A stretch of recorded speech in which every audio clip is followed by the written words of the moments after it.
Good afternoon, everybody. Good afternoon, good afternoon. Okay, I just have one thing at the top, and then I'll turn it over to our guest. So I want to acknowledge that today marks 100 days since Evan Gershkovich was wrongfully detained by Russian authorities. The world knows that the charges against Evan are baseless. He was arrested in Russia during the course of simply doing his job as a journalist. And he is being held by Russia for a leverage because he is an American. The president has been very clear that we have no higher priority than securing the release of Evan, Paul Whelan, and all Americans wrongfully detained abroad. The team continues to work on these cases every day from all angles. Our message to Evan and to Paul is this: keep the faith. We won't stop until you are home. Now with that, we have, as you know, the National Security Advisor to the President, Jake Sullivan, who is going to give a preview of his trip to the NATO summit, as you all know, starting on Sunday, and take any other questions that you may have. Jake, the podium is yours. Thank you, Karine. Good afternoon, everybody. Thanks for bearing with me today. I'm going to start by laying out the plan for the trip that's upcoming this weekend, and then because there have been numerous reports on the provision of cluster munitions to Ukraine, I'll say a few words on that at the top and then be happy to take your questions. President Biden said on day one of his administration that the United States would revitalize our alliances and re-engage with the world to meet the great challenges of our time. And on Sunday, the president will depart for his next major trip overseas at a time when we have indeed regained our global standing as a strong and trusted partner for peace, progress, and security. This trip will reflect that progress, and it will showcase the president's leadership on the world stage. First, the president will travel to the United Kingdom. While in London, he will meet with King Charles at Windsor Castle and engage with a forum that will focus on mobilizing climate finance, especially bringing private finance off the sidelines for clean energy deployment and adaptation in developing countries. He will also meet with Prime Minister Sunak to consult on a range of bilateral and global issues. Next, the president will travel to Vilnius, Lithuania, to attend the NATO summit. This will take place against the backdrop of Russia's continuing brutal war against Ukraine. He will hold a bilateral meeting with Lithuanian President Nausėda. He will then meet with all of the NATO leaders at the summit, as well as a number of NATO partners from Europe and from the Indo-Pacific. They will discuss a range of subjects, from strengthening NATO's eastern flank to modernizing NATO's deterrence and defense capabilities. Thanks in large part to President Biden's leadership, NATO is stronger, more energized, and more united than ever. NATO is also larger than ever, with Finland having joined the alliance and Sweden soon to follow. This is important for the security and safety of the American people because a strong NATO makes the United States and the entire world more safe and more secure. At the summit, the President and our allies will demonstrate our unity and resolve in support of Ukraine. When President Putin launched this war, he expected that Western unity would fracture, that NATO would break, that our support to Ukraine would wither over time. He was wrong. The United States has built a coalition of dozens of countries, from Europe to the Middle East to the Indo-Pacific, to help Ukraine defend against Russian aggression. And we have mobilized the security assistance Ukraine needs, including by facilitating contributions from partners and allies around the world, so that Ukraine is in the best possible position to succeed on the battlefield. We continue to stand with the people of Ukraine as they defend their sovereignty, their freedom, and their democracy. After the summit, President Biden will give a significant address in Vilnius that evening, Wednesday evening, about his vision of a strong, confident America flanked by strong, confident allies and partners taking on the significant challenges of our time, from Russia's aggression in Ukraine to the climate crisis. Finally, the president will travel to Helsinki, Finland, where he will meet with the president of Finland, Niinistö, and participate in a U.S. Nordic Leaders Summit. In these meetings, the president will advance our close cooperation with the Nordic countries on shared regional security objectives, along with shared efforts on technology, health, climate, and clean energy. So we're looking forward to a busy week in Europe, and we're looking forward to the president being able to further solidify, strengthen, and give momentum to the strong, united alliance that has been standing up so effectively against Russian aggression. As I mentioned, because we've seen all of these reports on the provision of cluster munitions to Ukraine, I will leave it to the Pentagon to make a formal announcement later this afternoon for the next drawdown package and to go into the details of that drawdown package and the specifics on the types of munitions being provided. But I will use this opportunity here today to make a few points.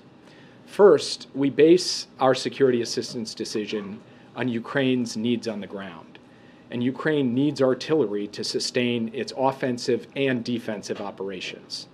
Artillery is at the core of this conflict. Ukraine is firing thousands of rounds a day to defend against Russian efforts to advance and also to support its own efforts to retake its sovereign territory. We have provided Ukraine with a historic amount of unitary artillery rounds, and we are ramping up domestic production of these rounds. We've already seen substantial increases in production, but this process will continue to take time, and it will be critical to provide Ukraine with a bridge of supplies while our domestic production is ramped up. We will not leave Ukraine defenseless at any point in this conflict, period. Second, Russia has been using cluster munitions since the start of this war to attack Ukraine. Russia has been using cluster munitions with high dud or failure rates of between 30 and 40%. In this environment, Ukraine has been requesting cluster munitions in order to defend its own sovereign territory. The cluster munitions that we would provide have dud rates far below what Russia is providing, not higher than 2.5%. And third, we are closely coordinating with Ukraine as it has requested these munitions. Ukraine is committed to post-conflict demining efforts to mitigate any potential harm to civilians, and this will be necessary regardless of whether the United States provides these munitions or not, because of Russia's widespread use of cluster munitions.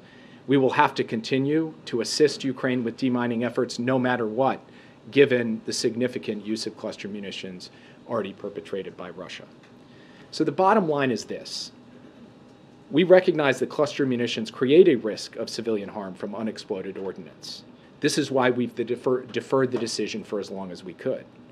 But there is also a massive risk of civilian harm if Russian troops and tanks roll over Ukrainian positions and take more Ukrainian territory and subjugate more Ukrainian civilians because Ukraine does not have enough artillery.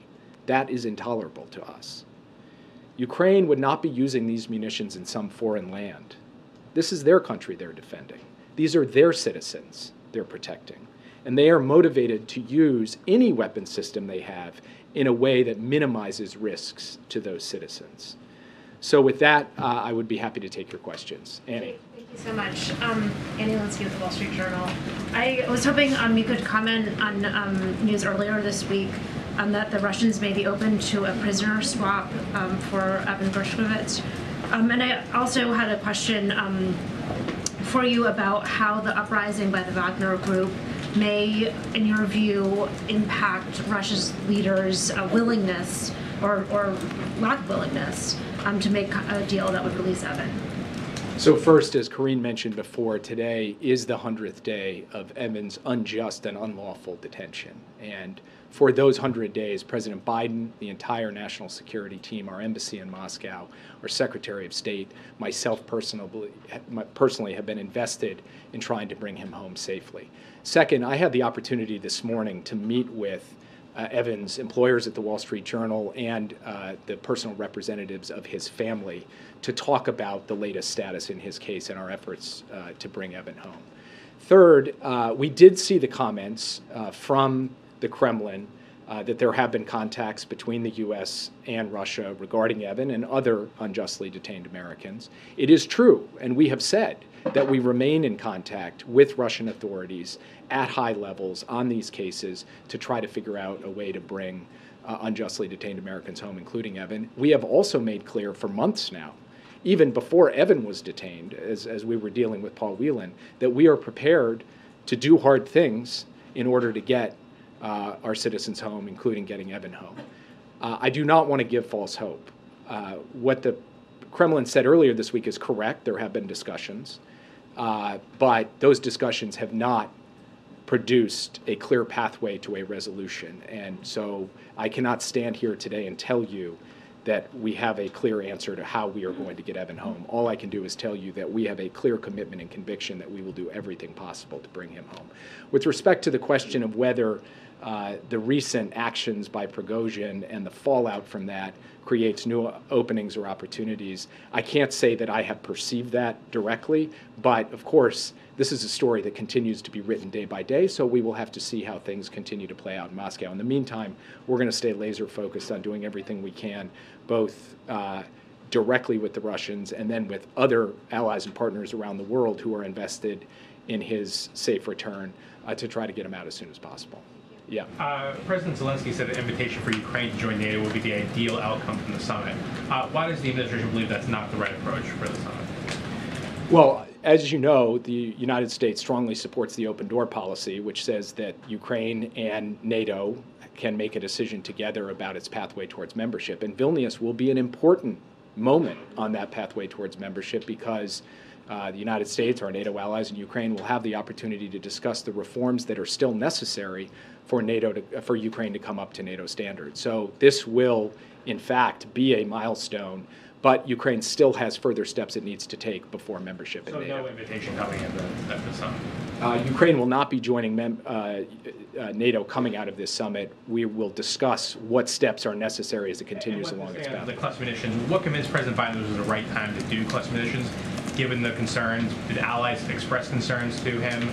And are you suggesting that the reason you're providing cluster munitions is because Ukraine is running out of unitary artillery rounds? Is it the backfill that? So first, we have been looking at this for quite some time. And what we have been weighing is this basic question of civilian harm. The challenge of cluster munitions, as you know, is that even at low dud rates, there are some unexploded ordnance that is left, and that could potentially pose a risk to civilians down the road. So we did not immediately come out of the gate and provide this. But we had to balance that against the risk to civilian harm if Ukraine did not have sufficient artillery ammunition.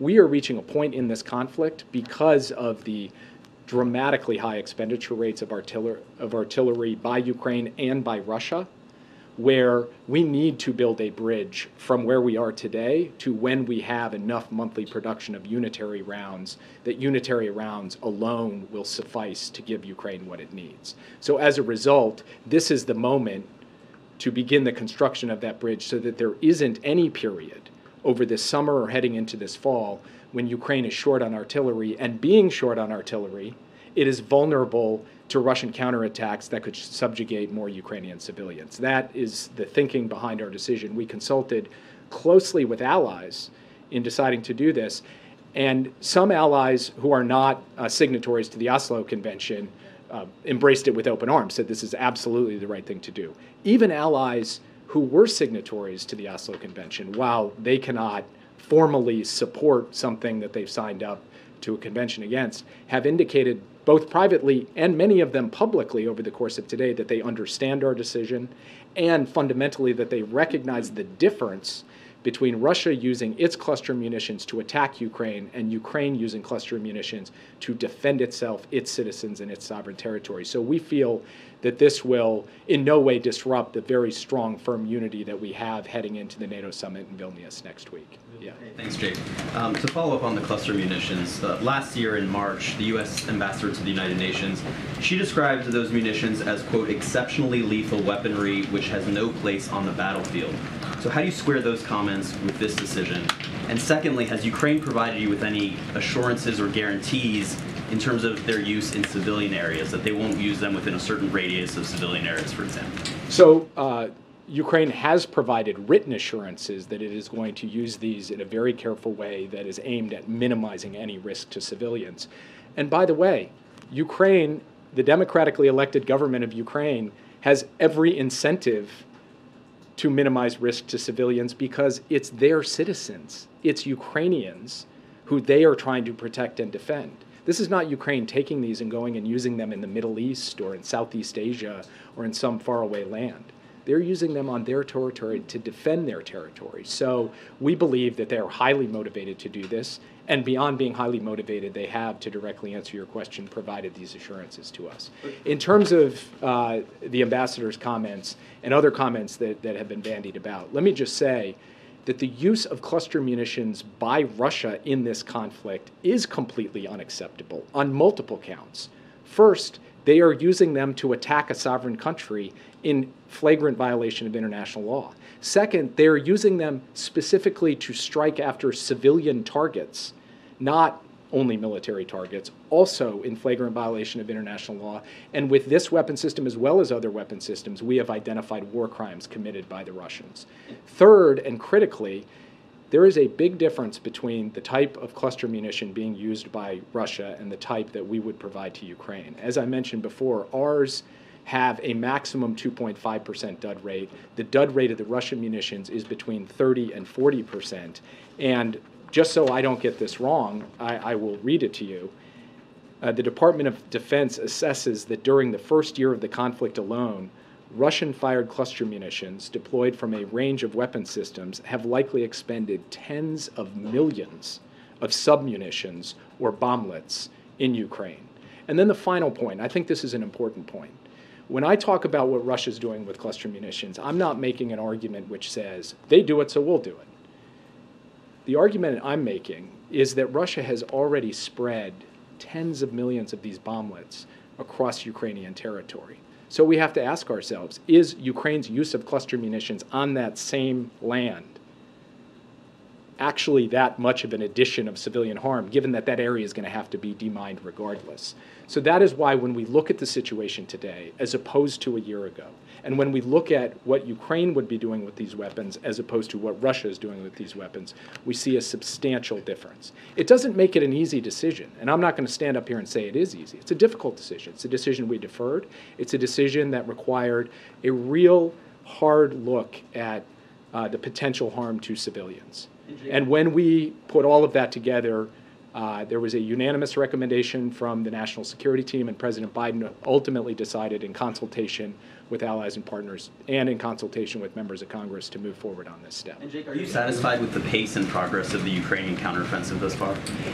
We get this question a lot. I'm not grading or judging the Ukrainian counteroffensive. I'm standing here in Washington, D.C. I'm not on the battlefield. My life's not on the line. So for me to sit here and say, I'm satisfied, I'm not satisfied, what I would say is that it is hard going. The Russians are dug in.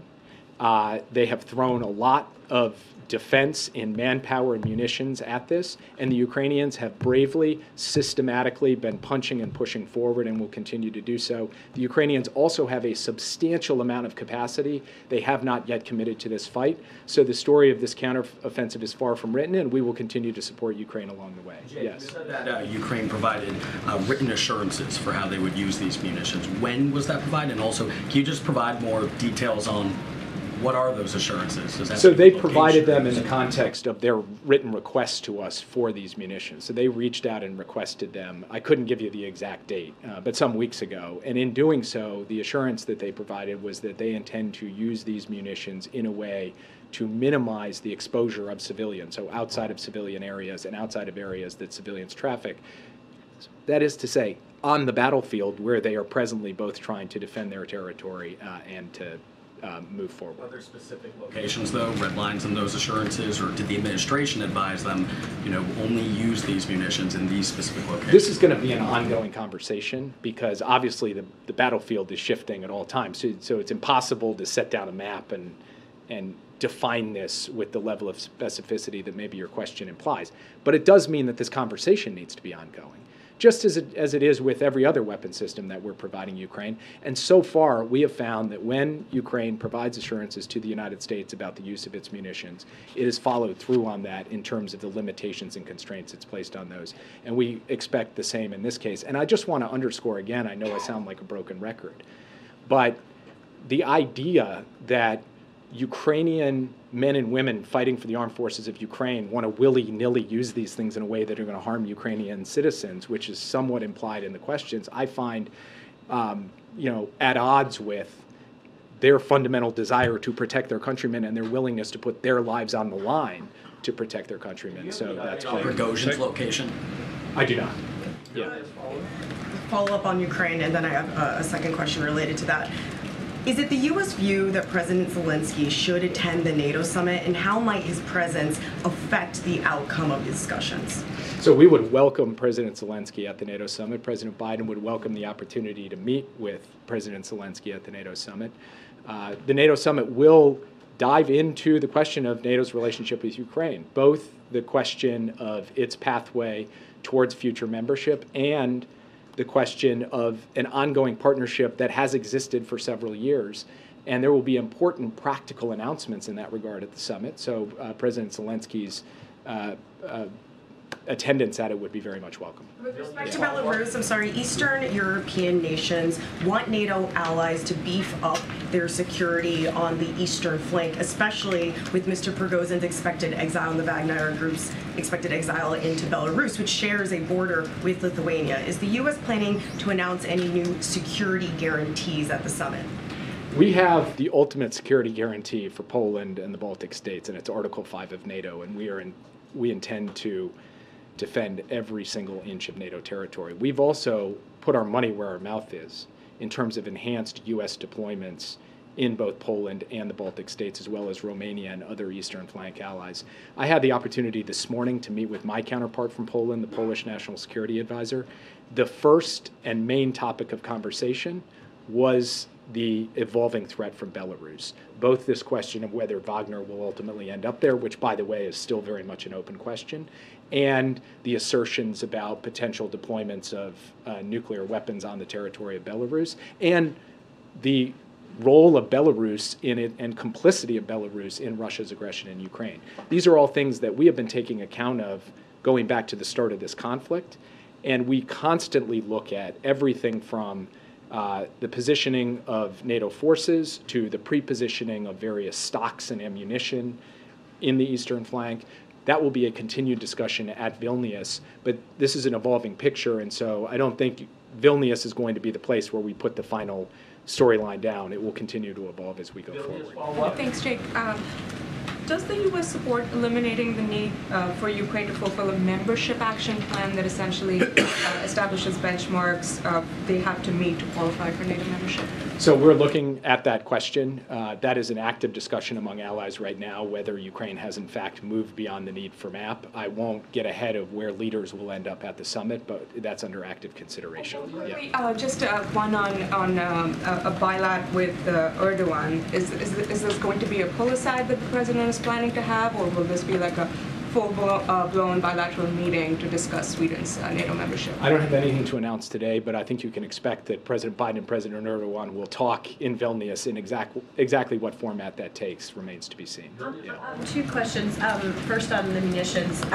Germany has opposed them. Does that suggest any cracks in the alliances to you? What do you make of that opposition? So first, what I saw Germany say today was three things. Number one, they're confident that the United States took this decision carefully and after weighing all considerations. Number two, Russia has used these in an intolerable way to attack Ukraine. And three, every weapon system Ukraine is using, it's using to defend its people and to retake its own sovereign territory. I think if you read what the German Chancellery and the German spokesperson put out today, you will see that they are a signatory to Oslo. They don't they don't have or transfer cluster munitions, but nothing in what they have said today suggests there are any cracks in NATO unity. Quite the contrary, there's deep understanding, we believe, across the alliance about the fundamental challenge Ukraine faces and about our collective desire to ensure that we're providing Ukraine with what it needs to defend itself. Sorry, when it comes to specifically, please, can you tell us specifically when the president signed the authorization? And also, we have seen over the course of this war how there were some no-go topics, F-16s, cluster munitions.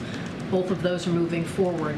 Is there a line where the U.S. won't cross? Obviously, the president has said no U.S. personnel inside Ukraine. Is there some other limit, or does this suggest to President Zelensky that whatever he needs, ultimately he will get? The President has been very clear from the very beginning of this conflict about two things that have been unwavering. First, the United States is not going to war with Russia in Ukraine. And second, the United States is not providing weapons to Ukraine to attack Russia. We do not encourage or enable attacks on Russian territory from Ukraine. The question of weapon systems has evolved as the conflict has evolved, but those two fundamental precepts have been true from the start. They remain true today, and they will be true tomorrow as well. When did he sign it, sir? I can't give you the exact specifics on that, but because I'll let the internal processes kind of have their sanctity. But he approved it, as I said, after a unanimous recommendation from his national security team. Yeah. You said that NATO is stronger than ever at this point. What does it say that there are two NATO members who have been holding up Sweden's ability to join the alliance for more than a year now?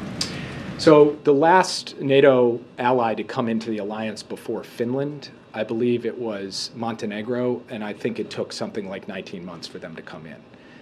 I think a lot of people's perceptions about the accession process have been shaped by just how fast we moved to get Sweden and Finland ratified here in the United States on a bipartisan basis, how fast Finland came in, and then how it has only been a year since Sweden sought membership, and we are confident that Sweden will come in the not-too-distant future and that there will be unanimous support for that.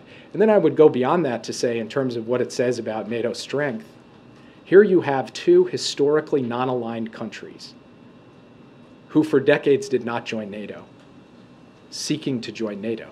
I think there is no clearer indication of the strength, attraction, and cohesion of NATO than that. Yeah. So I understand your point about reforms that Ukraine still needs to do in order to fast-track its membership. Also your point on MAP, but just going kind of broader from that, my understanding is that the president believes that a fast-track membership for Ukraine is an invitation rather than a deterrence to war with Russia. He has several times expressed his concern for nuclear escalation. Can you first confirm whether my understanding is correct, and if so, can you explain the calculus behind the president's decision on that? What led him to that conclusion? The president has repeatedly said that there is an open door, that there is a pathway for Ukraine, and that Ukraine needs to take additional reforms to complete its work towards NATO membership. That has been his position from the beginning. That remains true today. That will remain true at Vilnius. The president also has been clear that we are going to support Ukraine for as long as it takes and provide them an exceptional quantity of arms and capabilities, both from ourselves and facilitating those from allies and partners, but that we are not seeking to start World War III. That is the course that we've been on since the start of this conflict. That is the course we remain on today, and we believe that we have been able to mount a vigorous, concerted, effective, dynamic response to Russia's aggression in support of the brave people of Ukraine. Confirm reporting that former U.S. officials have held secret talks with Ukraine with prominent Russians to lay the groundwork for a negotiation towards a peace deal? I actually appreciate this question because I think that the reporting suggested something that, in fact, has not happened. My understanding is there was a meeting at the Council on Foreign Relations with the foreign minister of Russia. That meeting did not include participation from the United States government. The United States government did not pass messages through that meeting. The United States government did not seek to pursue diplomacy, direct, indirect, or otherwise through that meeting, period. There are also contacts between private American citizens and Russians. That has been happening not just in the last year, but for the last 75 years, since time immemorial. The United States government is not using any of those contacts to pass messages, to promote diplomacy, direct, indirect, or otherwise, and any suggestion to the contrary is simply untrue. Yeah. Jack, I have two questions. South Korean President Yoon and the Japanese Prime Minister Kishida will discuss the issue of discharge of contaminated water at the NATO summit this time. Do you know already know that yesterday IAEA Secretary General Grossi visited South Korea, and he said that he will not take responsibility for the discharge of contaminated waters. What is the United States position on the IAEA's report on the discharge of contaminated water in Fukushima? And I follow up second question. From our perspective, the IAEA Secretary General's report was based on the professional analysis of the competent international institution, and I'll leave it at that. I would also say that the ROK government made its own statements and reactions to that, which we thought were quite constructive.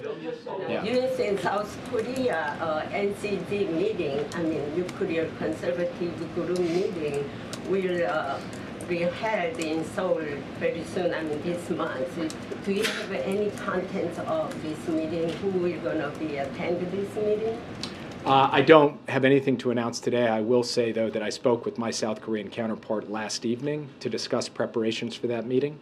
It will be an important meeting. There will be high-level participation by the United States because this is an important issue on which we place priority, and launching the Nuclear Consultative Group is a specific outcome of the Washington summit between President Yoon and President Biden, an outcome of the historic Washington Declaration, and you will see in this meeting that we are quite serious about taking this effort forward. Jake, last question. Thank you. Jake, 5 days after cocaine was found here in the White House, congressional Republicans seem like they're very close to launching some sort of formal investigation. I'm curious, from a national security perspective, A, what was your reaction when the drugs were found? And B, was there any risk to security, either to the president, to your staff, anybody that would work out of the sit room, for this stuff to be so close to where you were? So first, I would refer to the Secret Service when it comes to questions of the security of the president. I won't speak to that. Second, I would make a point about the Situation Room because I think there's been a lot of questionable reporting on this. The Situation Room is not in use and has not been in use for months because it is currently under construction. We are using an alternate Situation Room in the Eisenhower Executive Office building. So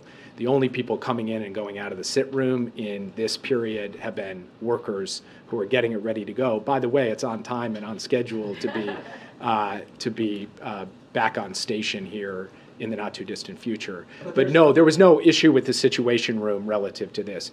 And then finally, look, we have rigorous drug testing policies at the White House. We have rigorous drug use policies here at the White House. We take those extremely seriously. So we'll let the investigation unfold. If it involves someone from the White House, the appropriate consequences will ensue. If it involves some visitor who came in and left it, then that's a different matter that raises a different set of questions that are less relevant to my line of work. So I will leave it at that. But I do not believe at present, as things stand here at the podium today, that we are facing some national security threat, ongoing national security threat. Yeah, exactly. We're facing other national security threats.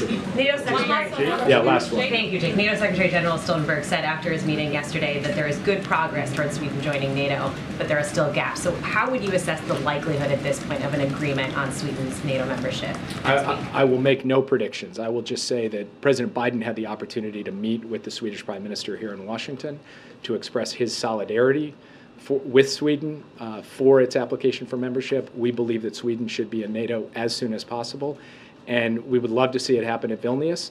It is possible that it does. It is possible that it doesn't happen until some period after, but we believe it will happen in the not too distant future, and that those gaps can be closed, everything can be resolved, that there is fundamentally goodwill from all of the parties to get this done. It's a question of time, and I can't predict whether that'll happen next week or at some point in the ensuing weeks. And with that, I said it was my last question, so thank you guys. You blew off 5 rows of this room, just FYI. Thank you for coming. Thank you, Jake. Thanks for coming. Okay, just have a couple things at the top, and I know that there is an event with the president shortly. Okay. So President Biden has made combating the opioid crisis a key part of his agenda and has taken decisive actions to reduce both the supply of illicit fentanyl and negative health outcomes associated with illicit drugs. Today, this administration is continuing to take action and bringing together countries from around the world to act. Following through the commitment President Biden made in Ottawa this year, today the Department of State brought together more than 70 countries and international organizations to launch the Global Coalition to Address Synthetic Drug Threats. This effort will continue to bring global attention and action to address the public health and security threats posed by synthetic drugs like illicit fentanyl.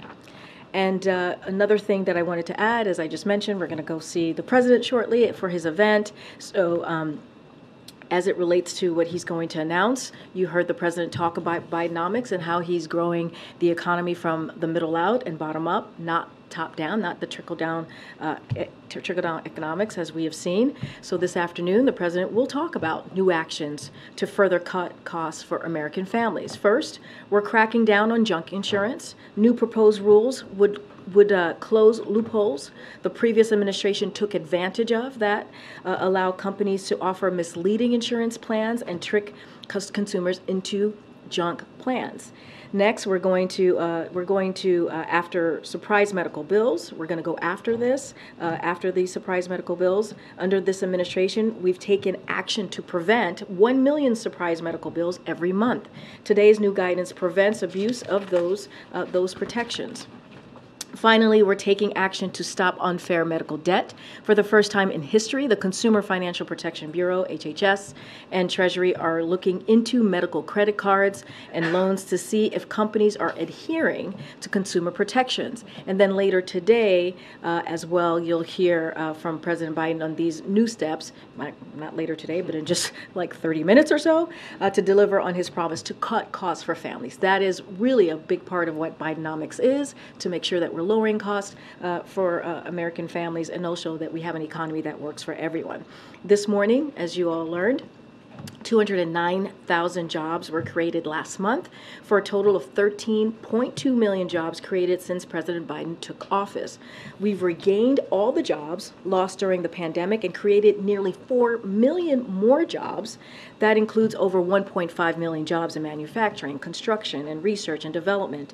The focus of the president's Investment in America agenda. You heard from the president yesterday talking about investing in America and what he continues to do for red states and blue states and for Americans across the country. As you all know, the unemployment rate is 3.6% and has been under 4% for 16 months in a row, the longest stretch in over 50 years. And more Americans are joining the labor force. The share of working age Americans who have jobs at the highest level in over 20 years. So as the president said this morning, and I quote, this is from his statement about the jobs report, I quote, that's Bidenomics, growing the economy by creating jobs, lowering costs for hardworking families, and making smart investments in America. And finally, this is something that we wanted to address because we've all been dealing with this extreme weather, if you will, the extreme heat. And so these conditions are certainly impacting millions of Americans across country in different regions, clearly. These extreme weather patterns are alarming. But for years now, Republicans lawmakers have continued to deny the very existence of climate change that we can now all witness with our very own eyes. So they've repeatedly tried to repeal the biggest climate protection bill in history. As you all know, this is something that the president signed almost a year ago, the Inflation Reduction Act. And this is an act that is the most significant investment that any administration has put behind climate change. And so by them trying to repeal this, it is stunning.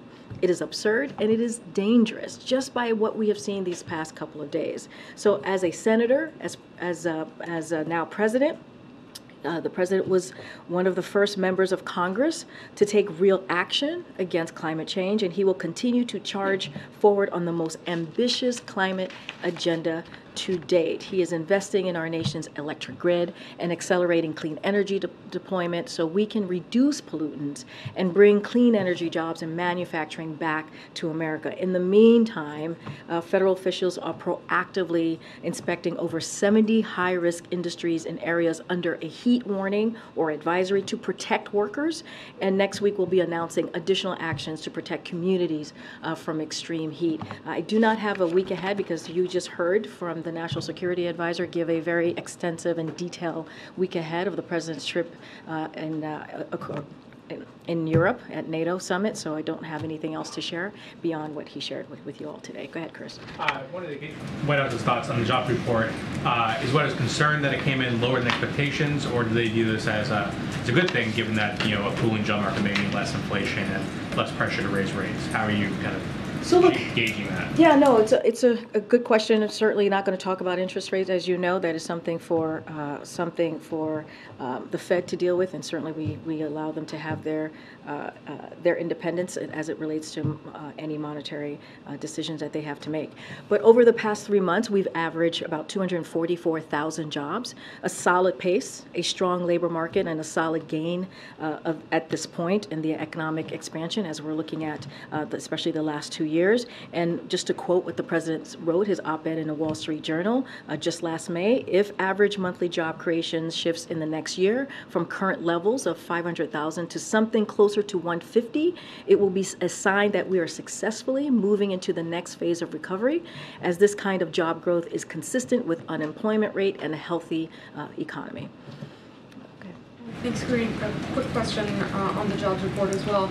Total black employment is down 3 straight months now, with 635,000 jobs lost in that spell, which is the most ever in a 3-month stretch outside of the pandemic.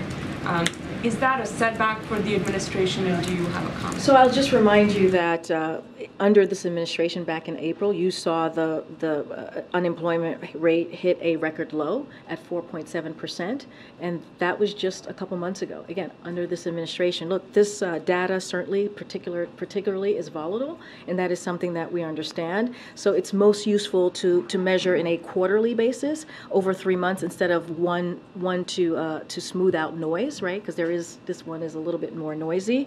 So the black jobless rate last quarter was tied with the previous quarter for the lowest on the record. So that is also important to note. So this is why we continue to say how important Bionomics is, how it has actually worked for all Americans and not leaving anyone behind. When you think about more black Americans are employed in the labor force, when you think about more black Americans have health care with average of almost 50% in healthcare.gov coverage, we achieved the fastest rate of new black-owned businesses in over 25 years. We're investing in infrastructure in communities of color that are normally left behind, that are normally not taken in consideration. And so we're reconnecting, that's reconnecting those communities that are separated.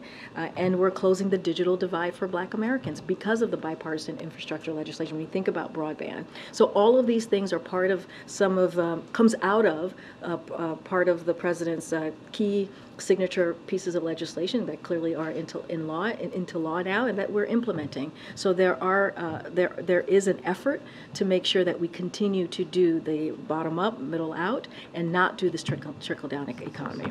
Are these numbers a cause for concern, or are you looking at it as a blip because these are? So what I said was this data is particularly volatile, so we have to make sure that we look at it more holistically because it's a volatile data. But there are also data points that I just pointed to, right, that show that under this administration we have seen record low unemployment when you think about the black community, 4.7% ever since we started tracking unemployment rate in different communities. So that matters, and so that's why the president continues to talk about Bionomics and continues to implement some of these key historic pieces of legislation that is going to help communities like in the black community. Okay. Thanks, Karine. The president this week tapped Gene Sperling to lead talks between auto workers and the big 3 auto manufacturers. Who is the White House's point person to avert a strike with UPS workers? So as it relates to the UPS, look, we are.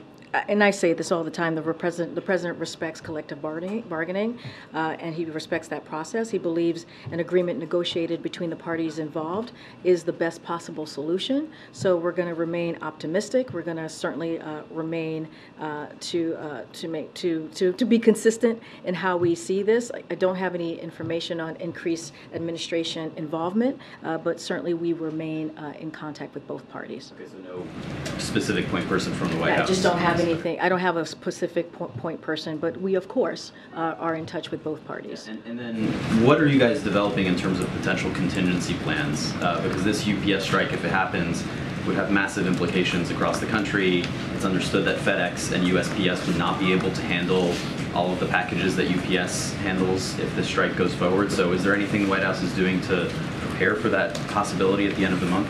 So look, we understand these types of contract negotiations can be, could be tough. They could be contentious. We get that. And so we're going to continue to remain optimistic as these conversations continue to occur. As I mentioned, we're in touch with both parties. Just don't have anything else to lay out as far as a plan. No, on a lighter note, does the White House have any plans to join Threads? I'm sorry. I was like, where is this going? Go ahead. Does the White House have any plans to join Threads? Oh, Threads. I don't have anything to preview on that for you. I'm curious about it as well. I just don't have anything to preview on that, but I know that it is getting some attention out there. Go ahead. Thanks, Karine. 2 questions on London. First of all, on who? On London. Oh, London. The London portion of the trip. Why didn't the president attend the King's coronation? You mean that happened a couple months ago? Yes. Why didn't he attend the coronation? I think we addressed this. I think we mentioned that he had a call with the king and congratulated him, and they said that they would get together later on, and they are. That's what you're going to see early this week. I don't think there's no there. They're going to see each other in a couple of days, and I think that's a good thing. So initially you also described it as a state visit, but this isn't a state visit, so what happened there? I'm not going to get into specifics of what this is going to be called. I think what's important is that the president's going to go to London. He's going to go to the UK. We have a long history with the United Kingdom, with the people of the United Kingdom, and I think it's important that the president's going to go out there and he's going to have a meeting with not just the king, but also the prime minister. And I think that's what you're going to see, continuing a partnership with the United Kingdom, and I think that's important. Okay, Karen. Thanks, Karine. Has the president been kept updated on the cargo ship fire in New Jersey, and has he talked to Governor Murphy about this? Yeah, which is clearly devastating. The president certainly has been kept updated on what's been going on with the cargo ship at Port Newark, and so we've been in touch with the Coast Guard and local authorities to coordinate on the response. Obviously, our hearts go out to the families of the firefighters who lost lives in the line of duty while bravely battling this fire, and our thoughts are with those who suffered injuries, and we wish them certainly a speedy recovery. We're going to continue to monitor the situation closely, this incident, and stand ready to provide as much assistance as needed to help contain the fire and get port operations back to normal. But certainly our heart goes out to the firefighters and their families. There was a report that according to the head of the firefighters union, the president called the families of fallen firefighters to offer his personal condolences. Can you confirm that? I don't have any calls to confirm. As you know, the president, that is not unusual for the president to call families, especially in these types of awful tragedies. I just don't have anything to confirm at this time. Go ahead. Thanks, Karine. Secretary Yellen said in China that she wants China to play by a fair set of rules. So how can the White House make a country that engages in IP theft, forced labor, hacking, to play by a fair set of rules? So look, and I think I may have talked about this earlier this week. If not, this visit comes at an important time in the bilateral relationship, right? That is what's important here. With new economic leadership team in place in Beijing, it comes at a key junction for the global economy, and so we think it's important to continue to have these conversations with China, with other countries as well. Look, they're going to continue, and I've said this before. China is going to continue to be around and be a major player on the world stage. So it is important to have intense competition, requires intense diplomacy. That's what you see Secretary Yellen do. That's what you saw Secretary Blinken do. These are the type of conversation that the president has had with President Xi and meetings that he's had with him as well. And it is important to manage this in a responsible way. And so we think it's also important to continue the open line of communications, as we have said over and over again. And as it relates to the economy, global economy, having the Secretary of Treasury there in China as we talk about, again, global economy, I think is incredibly important, and the president believes it's incredibly important. I also wanted to ask about the United Auto Workers who are asking the EPA to soften the electric vehicle rules.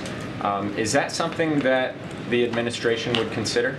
So as it relates to the UAW. Look, again, collective bargaining, that's something that the president believes is really important. I think I think you were mentioning to me, Jeremy was mentioning Gene Sperling, who is certainly playing a role here, is one of the White House point person on key issues related to the UAW. This is about the administration's rule to get people into electric vehicles, though. I hear you. I'm not going to get, I'm not going to get into specifics. I'm just letting you know that as Gene Sperling certainly has been a contact here and will ensure that the administration-wide coordination across interested parties and among White House policymakers, their conversation continues, that we work hand in glove with the acting secretary as well of labor. And I just don't have anything else to share beyond that. But certainly we have someone who is coordinating, helping to coordinate some of these conversations. I'm just not going to get ahead of that. Great, thank you. Some Democrats have said that giving cluster munitions to Ukraine undermines America's reputation as a human rights defender around the world. What's the White House response? I mean, we don't believe that it undermines our reputation of being human rights offenders. This is something that we say all the time, right? When it comes to human rights, when it comes to having those conversations with either our partners or other heads of state, the president is never shies away from having those conversations. Look, I mean, Jake said this when he was here. We have to remember what's happening in Ukraine, right? Ukraine is defending itself. It's defending its freedom. It's defending its sovereign territory. And that is what we're doing here. We're making sure that they are able to do that. This is a war that Russia started. This is an aggression by Russia. And so we have seen bipartisan support in what we're trying to do in helping Ukraine, fighting for their freedom. And I think we're continuing to see that. But as it comes to human rights, the president will always be very clear and have very honest conversations with our partners and other heads of states across the world. Thank you. Jake Sullivan mentioned that the President Biden took this decision about cluster munitions after consulting with allies. So I wanted to see if you could provide some details about if Germany was consulted or Poland, what countries were. I'm not going to go into each country that was consulted, but clearly those are some of our allies, correct? And so I'm just not going to get into details, but certainly the president did consult our allies and partners here. Look, when you look at the last 16 months of this war that we saw that this Russia aggression in Ukraine, we have seen a NATO alliance that has been strengthened because of the leadership of this president. We have seen bipartisanship here. We have seen Europe come together, the West come together to make sure that we do everything that we can to help Ukraine fight for its freedom. And so that is really important. We got to remember what's at stake here. What's at stake is democracy. And so the president is going to do everything that we can to help the people of Ukraine fight for those freedoms. Go ahead. We've talked a lot about assistance in terms of the security side today, but should we also expect any commitments on the humanitarian side with next week, either to those in exile in Lithuania or refugees in Poland? That's a very good question, Zolan. I don't have anything to preview for you at this time, but certainly humanitarian aid is something that we have provided in the past and have certainly put that as an important assistant to provide. I just don't have anything that's going to come out of the NATO summit this week. I'm sure that we will be providing information as we go through the days. I just don't have anything for you at this time. Hi. I'm wondering if you have any comment about recent crime in D.C. It's raising rates. We've lost an SIV applicant from Afghanistan in the most recent killings. Really tragic. Wondering what the White House has to say about that. And then secondly, sorry to bring up cocaine again, but there was a question yesterday during the press gaggle with Andrew Bates that was, I guess, he said that he was avoiding it because of the Hatch Act. I'm just asking again, can we just say once and for all whether or not the cocaine belonged to the Biden family? So, a couple of things there. He mentioned the Hatch Act because the question was posed to him using Donald Trump, and so he was trying to be very mindful. Okay, I hear you, but you're asking me a question, so I'm answering it for you. And so that's why he said the Hatch Act. So I would have you read the transcript and read the transcript fully so you can see exactly what he was trying to say. So that's number one. So we're not avoiding the question. That is not true. We've answered this question, litigated this question for the last 2 days exhaustively. You know, there has been some irresponsible reporting about the family, and so I got to call that out here. And I have been very clear. I was clear 2 days ago when talking about this over and over again as I was being asked a question. As you know, and media outlets reported this, the Biden family was not here. They were not here. They were at Camp David. They were not here Friday. They were not here Saturday. They were not here Sunday. They were not even here Monday. They came back on Tuesday. So to ask that question is actually incredibly irresponsible. And I'll just leave it there. Okay. Okay. I'll take one more. Go ahead, straight right here. Yep. Given the U.S. Supreme Court's decision last week on affirmative action, I'm interested if the President has a stance on whether Congress should take action to ban legacy preferences in higher education admissions. I don't have anything further to add on the President's position on what you just laid out. What I can say is, and the President said this, he gave a full-throated kind of remarks on what he saw the Supreme Court do, which was unprecedented, which is, as you all know, this was when you think about affirmative action, it had been a constitutional kind of constitutional right for decades, and had been held up by Republicans and Democrats, and so it was another another act by the Supreme Court that was unprecedented. When you think about the Dobbs decision and now this, and so let's not forget the President was, when he was senator, he was the chair of the Judiciary Committee, and he has the expertise, he understands how this all works. And it is incredibly unfortunate what we saw last week. I will say this, one of the things that the President has taken very seriously is to make sure that we have federal judges that are diverse, that represent the country. We have been able to not just nominate, but get through about 136 judges, again, who are diverse, and he's made that one of his top priorities as we look at what's going on with the Supreme Court currently. All right, everybody, thank you so much. I'll see some of you at NATO. Thank you.